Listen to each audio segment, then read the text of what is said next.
하나님 말씀은 사무엘상 13장 15절에서 23절까지의 말씀입니다. 사무엘상 13장 15절에서 23절입니다.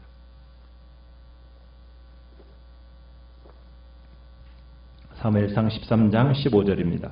사무엘이 일어나 길갈에서 떠나 베냐민 기브아로 올라가니라. 사울이 자기와 함께한 백성의 수를 세어보니 600명 가량이라.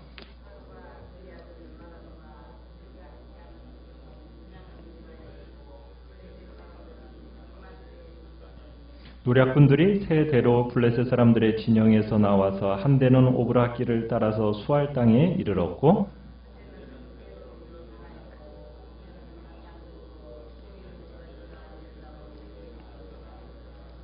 그때 이스라엘 온 땅에 철공이 없었으니 이는 블레셋 사람들이 말하기를 히브리 사람이 칼이나 창을 만들까 두렵다 하였음이라.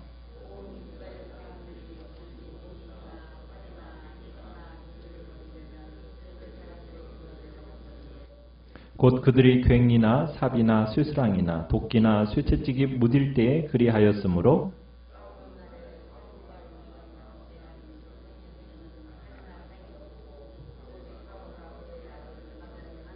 같이 읽습니다. 블레셋 사람들의 부대가 나와서 믹마스 어귀에 이르렀더라. 아멘. 오늘 말씀의 제목은 최악의 상황에 서게 될 때라는 제목으로 말씀을 나눕니다.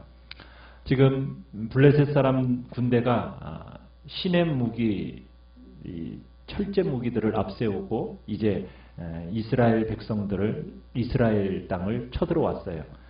그에 비해 지금 사울의 군사들은 급하게 징병된 사람들이기 때문에 어떻게 보면은 참 훈련된 사람들이 아닙니다.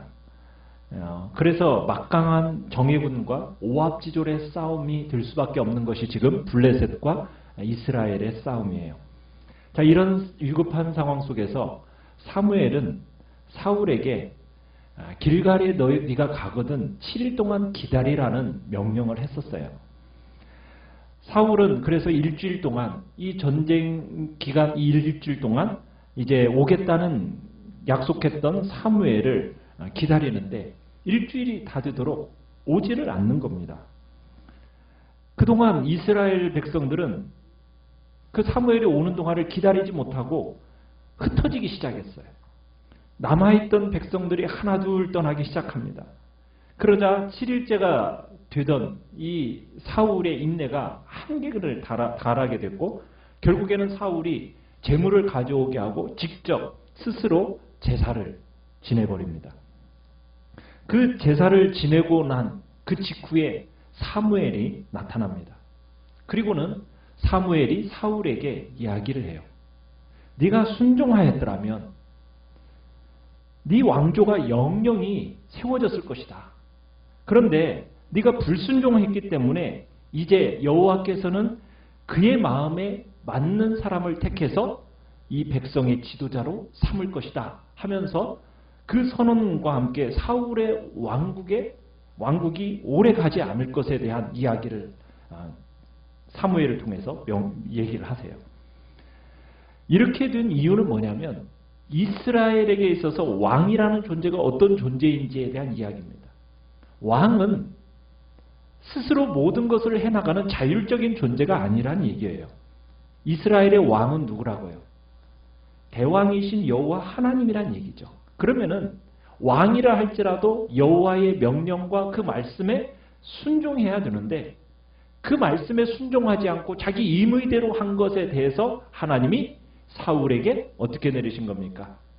어떻게 보면은 이제 그 불순종으로 인한 징계로 나아가신 거예요. 여호와께서 그 마음에 합한 사람, 그 마음에 맞는 사람을 그 백성의 지도자로 삼으셨다는 거죠.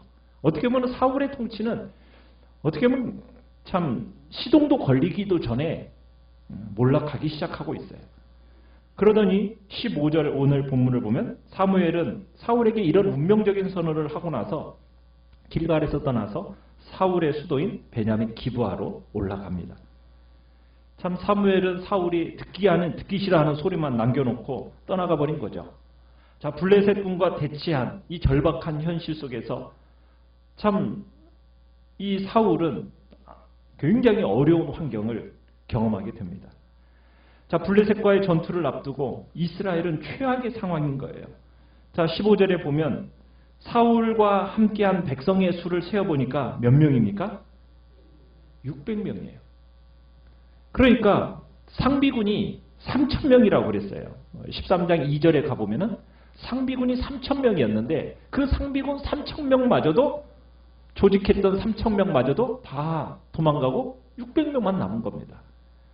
함께 모여서 전쟁하겠다고 했던 나머지 사람들도 다 도망가 버리고 이제 600명밖에 남지 않은 거예요. 이렇게 수적으로도 열세인데다가 두 군대가 가지고 있는 무기도 한번 비교해 보면 이스라엘에게 불리한 싸움입니다. 블레셋 사람들은 무슨 무기를 가지고 와요? 철제 무기를 가지고 온단 말이에요.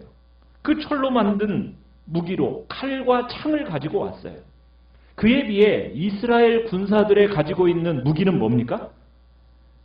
22절로 가보시면 그날에 싸우는 날에 칼과 창이 이 백성들에게 없는 거예요.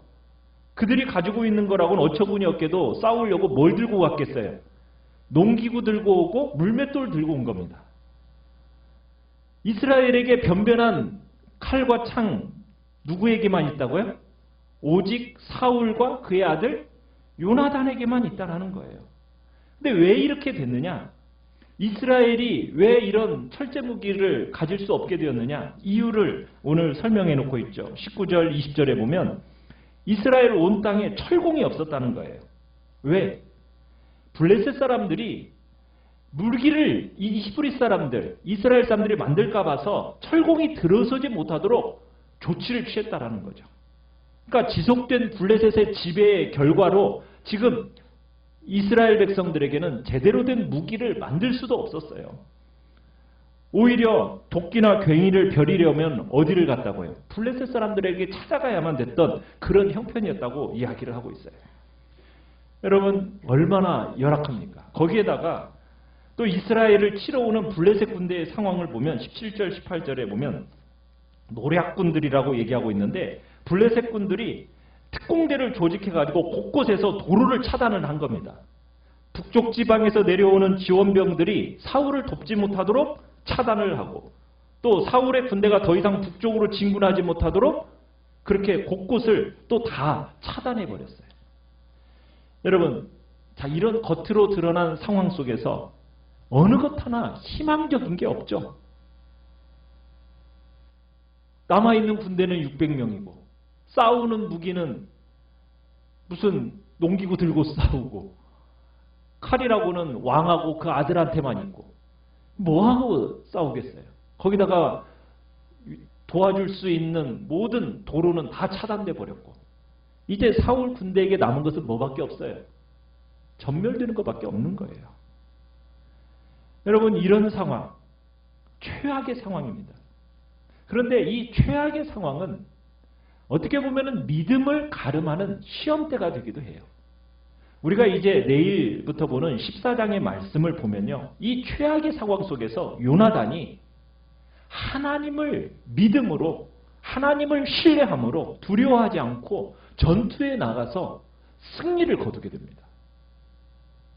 사울왕은 믿음이 없었기 때문에 두려워하고 주저하는데 그에 비하여 그의 아들 요나단은 하나님을 향한 신뢰를 가지고 나아가서 승리를 거둬요. 하나님은 주의 자녀들에게 시험의 순간 주십니다. 그 시험의 순간은 어떻게 반응하냐에 따라서 승리냐 패배냐가 갈라지는데 무엇이 그 승리를 우리에게 가져다 줍니까? 믿음입니다. 믿음이에요. 믿음은 우리의 인간적인 판단을 뒤집고 놀랍게도 대승을 거두게 합니다. 이스라엘 군사력에 있어서는 절대적인 열세입니다. 그러나 하나님이 함께 하시고 하나님이 친히 싸워주시니까 우리가 14장에서 보지만 대승을 거두게 돼요. 이게 이길 수 있는 상황이 전혀 아니거든요. 오늘 우리가 이 시대를 살아감에 있어서도 마찬가지입니다. 우리가 세상과 비교해 볼 때 우리가 가진 게 없어요. 내세울 게 없어요. 어떻게 보면 우리가 열등감을 느낄 만한 경우들이 더 많습니다. 어떻게 보면 세상 사람들은 우리보다도 실제적으로 더 우위에 있어요.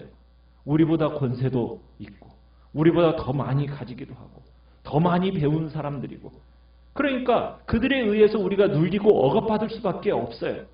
대개 승산이 없다라고 판단이 되어져요. 그럴 때 우리 또 쉽게 믿음을 포기하고 걱정 속으로 들어갈 경우들이 있습니다.